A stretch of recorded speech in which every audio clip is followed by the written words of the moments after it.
Dimas lihat kalau misalnya sosok ini mukanya rata. Bangsa. Nah dari situ tuh Dimas takut banget karena dia sadar dia sendirian. Dia langsung ngibrit turun ke bawah buat gedor-gedor lagi pintunya. Kayak minta tolong loh, minta bantuan lah gitu kan. Iya. Tolong gitu. Nah sementara si Dimas tuh tetap denger kalau misalnya suara tapak kaki itu tuh kayak turun terus gitu loh, kayak ngedekatin Dimas gitu. Nah dari situ dia gedor sampai akhirnya dia lihatlah ada sapam dari luar. Nah kebetulan banget si sapam ini emang yang akrab juga lah gitu sama Dimas. Iya. Ini gue nggak tahu namanya siapa, tapi kita sebutnya namanya Pak Danu ya di sini. Danu, oke. Nah si Dimas ini manggil-manggil lah, Pak Danu, tolong Pak, saya kekunci Pak, tolong Pak, ini Dimas Pak gitu. Nah si Pak Danu ngeh dong kayak, ada orang gedor-gedor gitu kan. Pas si Pak Danu lihat ternyata Dimas juga kan. Nah Pak Danu ngomong lah ke Dimas, maaf mas Dimas, ini mas saya bukain sebentar ya gitu. Nah Pak Danu ngedeketin pintunya, dia buka kuncinya, terus dia turunin tuh gagang pintunya tuh buat ngebukain si Dimas biar Dimas keluar. Nah tapi pas Pak Danu itu lagi tarik handle itu keluar, tiba-tiba Dimas tuh nahan pintunya. Jadi kayak Dimas tuh narik lagi pintunya buat nutup gitu loh.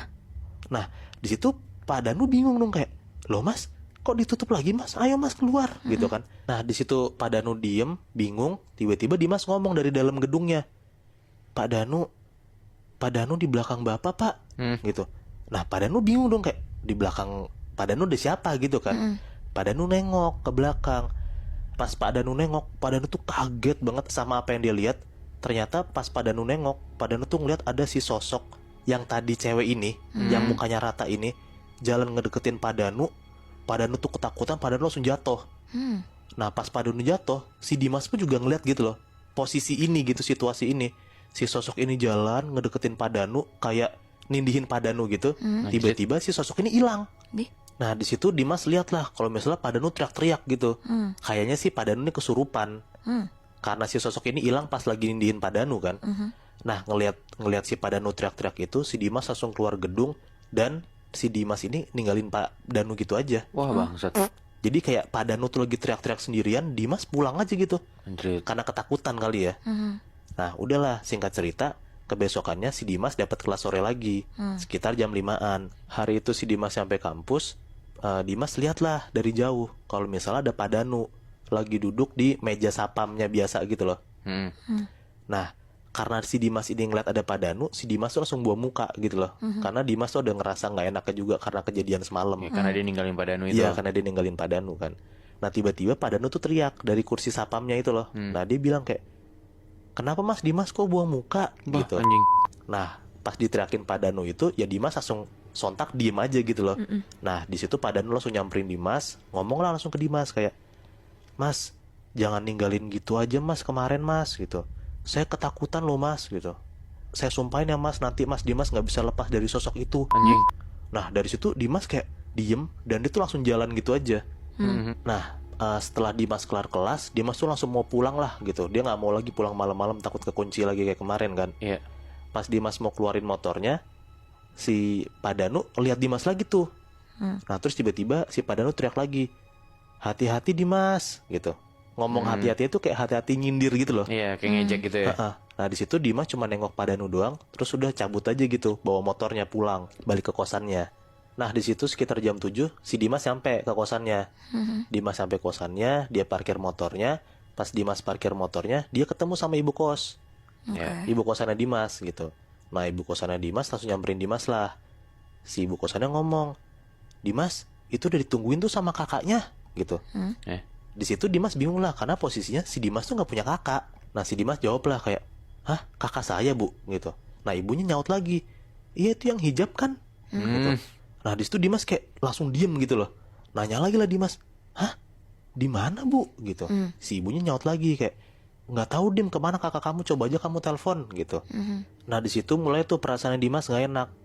Ketika si ibu kosannya bilang kalau misalkan yang nyariin dia adalah cewek pakai hijab.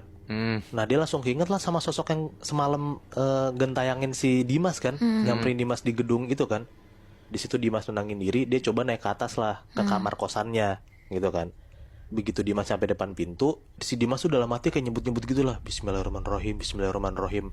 Karena Dimas takut kalau misalnya dia buka pintu, di dalam tuh ada sosok cewek hijab itu yang nungguin dia, kata ibu kosannya kan. Di situ Dimas udah bismillahirrahmanirrahim dalam hati, dia baca doa, dia bukalah pintunya. Dia buka pintunya, dia hidupin tuh lampunya, lampu kosannya.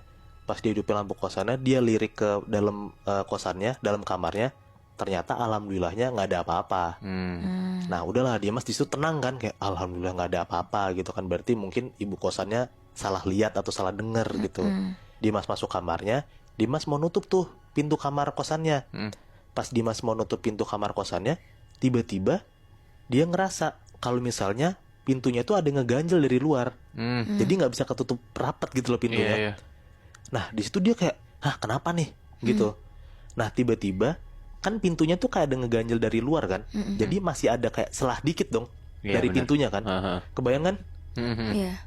Nah sampai akhirnya dari sela-sela pintu yang kebuka itu tiba-tiba muncul ada sosok kepala cewek pakai hijab, mukanya rata, ngelongok dari luar buat ngelihat Dimas yang ada di dalam kosan.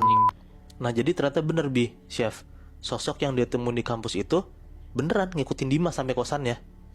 Dan menurut gue ya, ini nggak tahu bener apa enggak ya, kayaknya ada faktor juga karena Pak Danu tuh nyumpain Dimas kan. Kalau misalnya si Dimas tuh nggak bisa lepas dari sosok ini kan. Iya benar. Bener, si sosok ini nggak bisa lepas dari Dimas, dan si Dimas bener-bener diikutin kan sampai kosan. Tapi ini deh, gue mikir kan maksudnya Dimas nggak ngapa-ngapain pas di gedung itu, tapi kenapa digangguin? Nah gue juga nggak tahu sih Chef, cuman mungkin di beberapa gedung kan punya mitos-mitos sendiri kan. Iya. Kayak misalnya di jam sekian si sosok-sosok yang penunggu gedung itu datang. Nah mungkin gitu juga kali Chef, sama kayak di gedung GKB ini. Dimas pas banget masih ada di gedung itu di jam yang biasanya si sosok cewek muka rata ini nampakin dirinya.